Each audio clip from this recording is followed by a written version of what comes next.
I'm composing this from my RV outside a cafe with free internet service.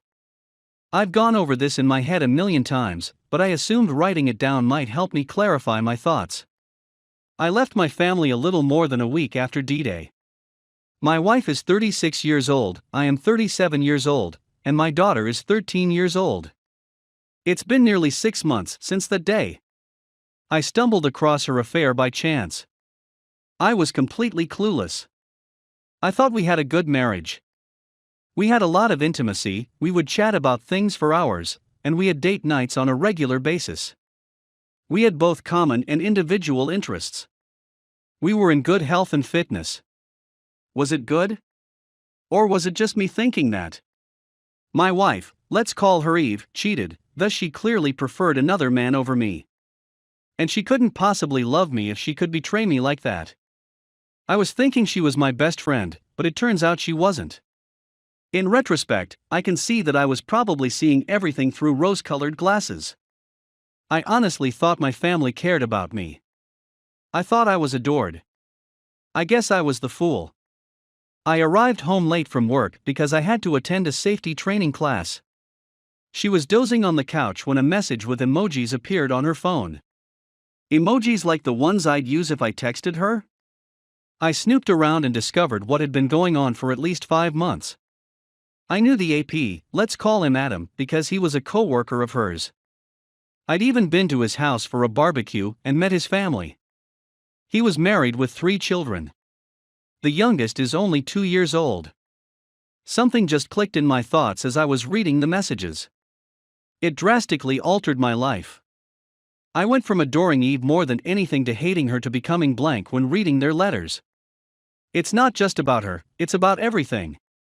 I went to bed completely numb, took pictures of the messages, and didn't sleep at all, only stared at the ceiling. Eve was the next day, and I went to bed without disturbing her. She complained of neck ache as a result of lying on the couch all night. I wasn't really paying attention, I just recall thinking that everything seemed muffled, like if someone had turned down the volume on the universe. I was taken aback by how little I cared. I felt almost nothing. Shouldn't I be angry? I didn't say anything at breakfast as my wife and daughter talked. They didn't seem to notice anything out of the ordinary about me. Or even acknowledge my existence. But I wasn't feeling like myself. I felt like I was someone new, someone I didn't know or understand, dressed in the old me suit. I went through the motions of daily life, went to work, and did all the usual things. The only change is that I kind of stopped speaking. Unfortunately, I realized that no one seemed to notice. It's as though I never existed. I began to realize that Eve and my daughter did not truly love me. I was in the house with them, but they didn't really interact with me unless they needed something from me. They spoke at me rather than with me, if that makes sense. I'd experienced these agonizing aches that would come and go. They would utterly overwhelm me at times. I wasn't feeling well. I wandered around like this for 5 days before Eve asked if something was wrong during dinner. I think I only said 3 words to her and my kid during that time. I didn't even respond to her query. Instead, I made a "I'm fine" / "don't know" face and started eating. She seemed to be fine with it. I didn't go to work the next day. I work for the local power company, where I fix power lines and other things. I brought several miscellaneous items as well as my camping / hunting gear. I didn't have much of a plan. I put it in my car and drove about the neighborhood for a time, eventually ending up at the kitchen table, waiting for my wife to return home. She arrived home with a few bags of goods and began unpacking by telling me about her day. I was just sitting at the kitchen table in agony. Apart from a brief glimpse when she entered the kitchen, she didn't even look at me. Daughter came in and did the same thing. Their backs were turned to me, and they were discussing some trivial item for sale. I've never felt so rejected, undervalued, or alone in my life. I felt completely invisible, as if I weren't there or didn't deserve to be acknowledged. I was reflecting on our lives, and all I could see was that they didn't give a damn about me. They probably never did because I was just a bystander in their lives. They didn't care about me. I was a useful and convenient prop.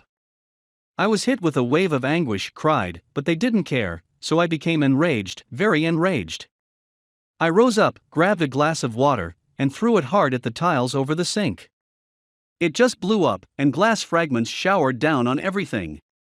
They both whirled around, furious with the H. When they saw my distorted tear-soaked face, they froze, unsure what to do. It was awkwardly quiet for a long time before I spoke. "Eve, I know everything about your infidelity with Adam." I was astonished at how clear it came out because I was clenching my jaw so tightly that it hurt. "What?" my daughter asked Eve. "Is that correct, Mom?" Eve began to try to explain. She gave me a short glance and replied, "Sorry, I can explain." Then she returned her attention to our daughter, and they began squabbling. It was like if I was invisible or something. "Hello. Here comes the glass thrower." After a few minutes of observing their increasingly heated disagreement, I simply walked out and into my car, looking out the window at them as they continued to argue in the kitchen.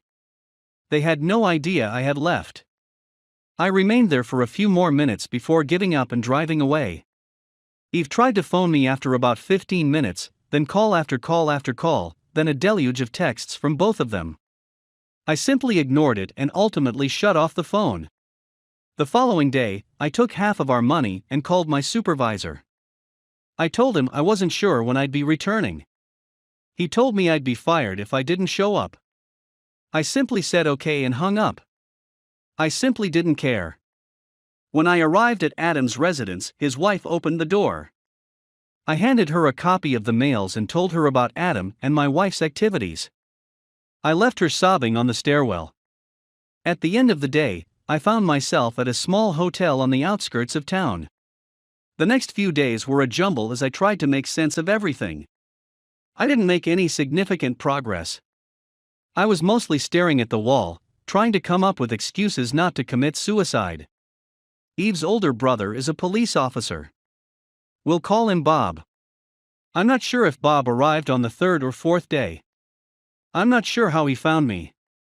He attempted to question me, but I remained silent. When I didn't respond, he informed me that I was under arrest and placed me in handcuffs. However, he did not take me to the station as I had anticipated. Instead, he drove me home. Bob pulled me into the living room, where my wife and daughter began berating me right away. Still, I remained silent. I just sat there in awe as they told me how bad this was for them. When I was a nasty a-hole for making them worry. It carried on for a bit until Eve yelled at me, "Say something." I looked at her for a moment before saying quietly, "I don't have anything to say to you." Bob became enraged and shoved me against the wall, screaming at me not to speak to his sister in that manner. Bob's furious reaction gave me a lot of delight. I'm not sure why, but it made me so joyful that I burst out laughing. Bob's wife had left him 4 months before. I gave Bob a friendly smile. "Bob, you're pathetic. Did you beat up on Bob's wife? Is that why she abandoned you?" Bob slammed into me and knocked me out. Wife and daughter began screaming in unison. As I stood up, I couldn't stop laughing. I couldn't stop myself. I was bleeding from someplace on the floor when I noticed it. I'm still handcuffed and giggling. Perhaps it was the ridiculousness of it all? I spit blood in Bob's face and exclaimed, "You, Bob." He punched me again, this time hard enough to put me out cold. In the hospital, I awoke. When I opened my eyes, I puked all over the floor, so I knew I'd suffered a concussion. Eve, Bob, and my daughter were present, and they were speaking to me in a way that I couldn't understand. They were ordered to leave by a nurse who emerged. She gave me a pan to puke in and summoned someone to clean up. I told her that my family had brought me here, and that they were not to come close me while she was taking my pulse. That if they came back into the room, I would leave and run.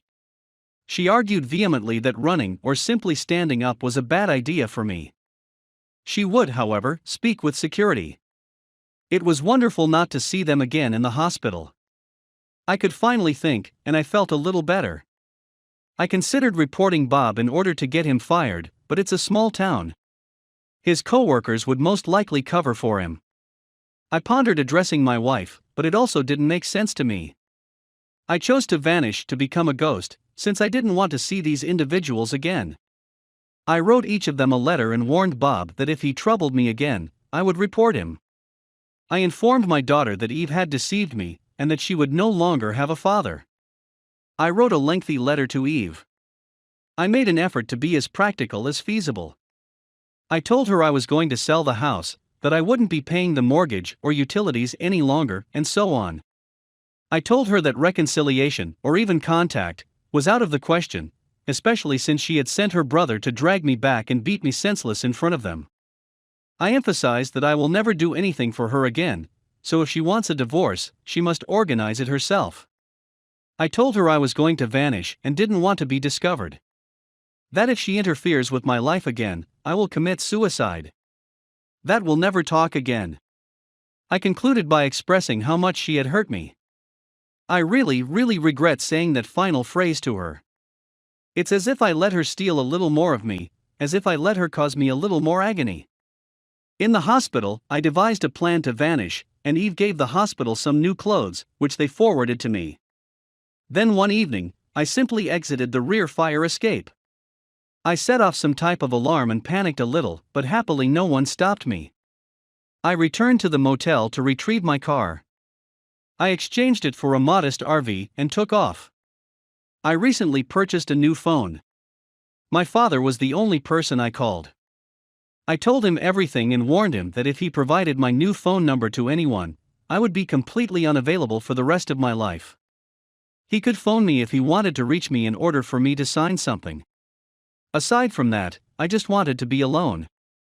I grieved the loss of my former life for the first several months, but I soon realized that I was grieving the death of a fantasy. A memory that lived solely in my thoughts. The devoted wife and daughter, the family, the friends. It was all a figment of my imagination. These people never genuinely cared about me.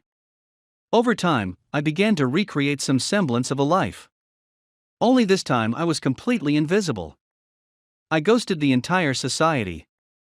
Now I'm just a box. To store valuables and cash, I hire a safe deposit box. For money, I do odd things.